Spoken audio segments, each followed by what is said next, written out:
네, 김영환입니다. 같이 오늘도 묵상하겠습니다. 다음 세대 사역을 하면서 처음에는 다음 세대에게 문제가 있는 줄 알았습니다. 맞는 말이기도 하는데요. 정작 목회자들에게도 문제가 있었습니다. 물론 부모님에게도 문제가 있었고요. 특히나 열심히 다음 세대 목회자들 위해서 제가 섬기면서 느낀 것은 무엇이냐면 목회자들 또 부모님들 상당히 여러 가지 면에서 문제가 있었다라는 거예요. 있다라는 것입니다. 그러다가 다시 또 다음 세대들을 보니까 다음 세대도 역시 기본적으로 말씀, 기도, 찬양을 등한시하고 문제가 있다라는 것을 알게 되었습니다. 찬양은 듣는데 기도는 하는데 말씀을 곁에 두지 않는다라는 것을 알게 되었습니다. 다음 세대 목회자들도 마찬가지로 찬양은 좋아하고 그러는데 깊이 있게 또 진득하게 말씀을 묵상하고 연구하지는 않는다라는 거였어요. 그래서 부모님들도 결국에 말씀 중심이 아니고 또 기본적으로 아주 깊은 어떠한 신앙적인 가치관을 따라서 사는 것이 아니다 보니까 결국에 다음 세대에게 그런 영향력이 흘러가게 되고 사실 안 좋은 영향이죠. 안 좋은 것이 흘러가게 되었다라는 것입니다. 요즘 교단에도 심각한 문제가 많습니다. 최근에 한 대형 교단에서 총회장이 물의를 일으켰습니다. 그런데 거기에 대해서 미안한 마음보다 어떠한 잘못에 대해서 자기가 그 잘못된 것에 대해서 바르게 시인하거나 책임을 지려고 하는 모습은 있지 않았습니다. 여러분, 왜 다음 세대 또 다음 세대 목회자들이 이렇게 무너지고 있을까요? 그것은 다음 세대 문제가 아니라 그 위에 있는 부모 세대 또 그 위에 있는 목회자, 선교사, 어떤 영적 지도자의 문제가 심각하기 때문이라는 것입니다. 회개하고 가슴을 치면서 안타까워하는 마음이 있어야 되는데 우리 교계에, 교단에, 우리 교회 안에 그런 모습이 없기 때문에 우리 다음 세대가 무너지고 있다라는 것입니다. 부모에게 90% 이상의 문제가 있어요. 그리고 자녀에게도 문제가 있습니다. 그런데 90%가 부모에게 문제가 있고 10% 정도가 다음 세대에게 문제가 있다라고 보는 것이 훨씬 나을 겁니다. 대부분 상담을 해보고 이렇게 상황을 보면 다음 세대에게도 문제가 없진 않습니다. 그런데 그 문제가 왜 일어났는가 그것을 살펴보면 부모에게 상당한 문제가 있다라는 거예요. 영적인 지도자에게 문제가 있다라는 것입니다. 저에게 문제가 있기 때문에 제 주변에 문제가 더 많이 일어날 수 있겠죠.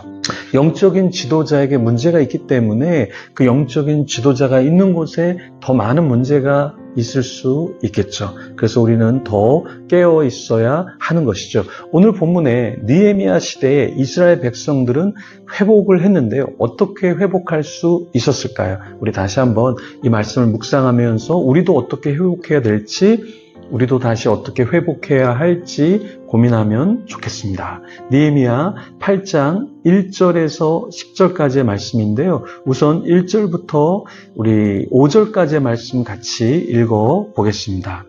이스라엘 자손이 자기들의 성읍에 거주하였더니 일곱째 달에 이르러 모든 백성이 일제히 수문앞 광장에 모여 학사 에스라에게 여호와께서 이스라엘에게 명령하신 모세의 율법책을 가져오기를 청하매 일곱째 달 초하루에 제사장 에스라가 율법책을 가지고 회중 앞 곧 남자나 여자나 알아들을 만한 모든 사람 앞에 이르러 3절 말씀입니다. 수문 앞 광장에서 새벽부터 정오까지 남자나 여자나 알아들을 만한 모든 사람 앞에서 읽음에 뭇 백성이 그 율법책에 귀를 기울였는데 4절 그때의 학사 에스라가 특별히 지은 나무 강단에 서고 그의 곁 오른쪽의 선자는 마띠디아와 스마와 아나냐와 우리야와 힐기야와 마아세야요 그의 왼쪽의 선자는 부다야와 미사엘과 말기야와 하숨과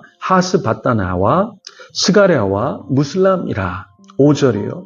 에스라가 모든 백성 위에 서서 그들 목전에 책을 펴니 책을 펼 때에 모든 백성이 일어서니라. 이스라엘 자손이 자기들의 성읍에 거주하다가 일곱째 달에 이르러 수문 앞 광장에 모여 무엇을 에스라에게 요청했나요? 1절 말씀에 보면 여호와 하나님께서 이스라엘에게 명령하신 모세의 율법책을 가져오기를 원했습니다. 누가 원했다고요? 백성들이 오히려 영적인 지도자에게 하나님의 말씀을 가져오기를 원했다라는 것이에요. 에스라가 백성들, 즉 율법책을 알아들을 만한 사람들 앞에 이르러 무엇을 했죠? 수문학 광장에서 새벽부터 정오까지 모든 사람 앞에서 말씀을 읽었습니다. 대단하죠? 언제부터 언제까지요? 새벽부터 정오까지 계속해서 그 사람들 앞에서 말씀을 읽었다라는 것입니다. 그때 학사 에스라가 강단에 설 때 그 곁에 누가 있었나요? 오른쪽에 마띠디아, 스마와, 아나야, 우리야, 힐기야, 마아세야, 왼쪽에 부다야, 미사엘, 말기야, 하수바다니, 스가랴, 무슬람이 있었습니다. 이렇게 학사 에스라 옆에 함께하는 자들이 있었죠. 에스라가 율법책을 펼 때 백성들은 어떻게 반응했죠?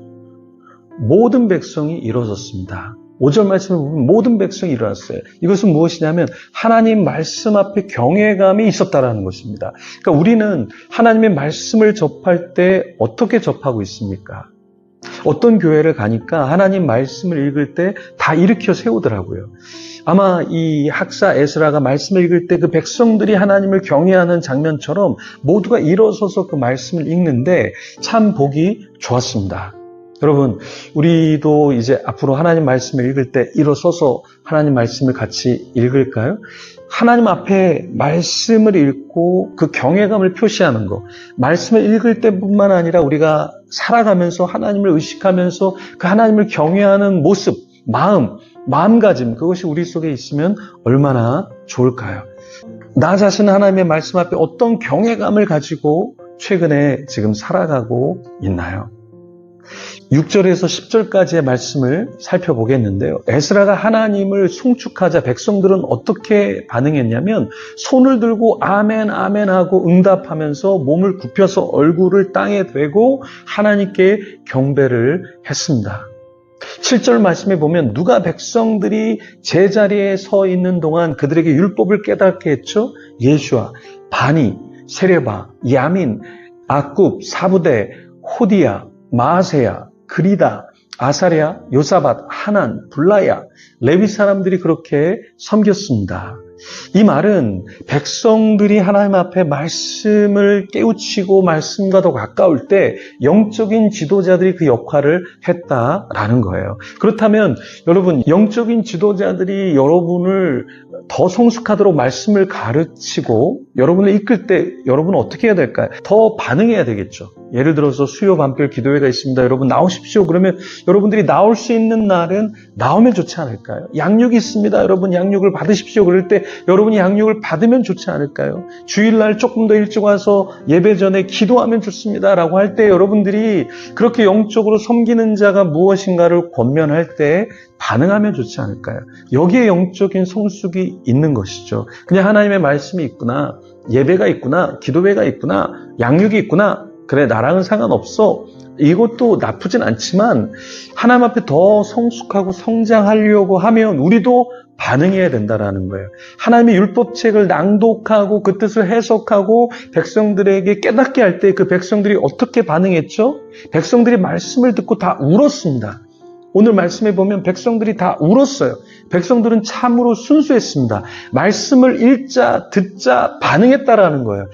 지금 이 시대의 지도자들이 더 말씀을 나눌 때, 그리고 여러분이 말씀을 들을 때 우리는 어떻게 해야 될까요? 그 말씀을 듣고 이 말씀이 나를 향한 말씀이구나, 애통한 마음이 있어야 되는데 나랑은 상관없어. 저 사람이 회개해야 돼. 저 사람이 이 말씀을 들어야 되는데, 저 사람이 회개해야 되는데, 이것이 아니라 내가 그 말씀을 받고 그 말씀을 어떻게 하나님 그 말씀을 내가 가지고 살아야 합니까? 이렇게 우리는 하나님 앞에 반응해야 한다라는 것입니다. 여러분, 그냥 눈물을 흘리면서 슬퍼하는 것, 거기에 우리의 믿음이 있지 않다라는 거예요. 우리의 믿음은 하나님의 말씀 앞에 반응하고 회개하고 나의 모난 부분을 계속해서 주님께 아뢰일 때 우리는 영적인 성숙이 있다라는 것입니다. 때로 우리는 똑같은 것을 기도하는 것 같아요. 똑같은 것을 말하는 것 같아요. 그런데 그러는 가운데 성숙이 있다라는 거예요. 언어를 배울 때 똑같은 걸 말하고 똑같은 걸 익히지만 나중에 그것을 통해서 언어의 진보가 있듯이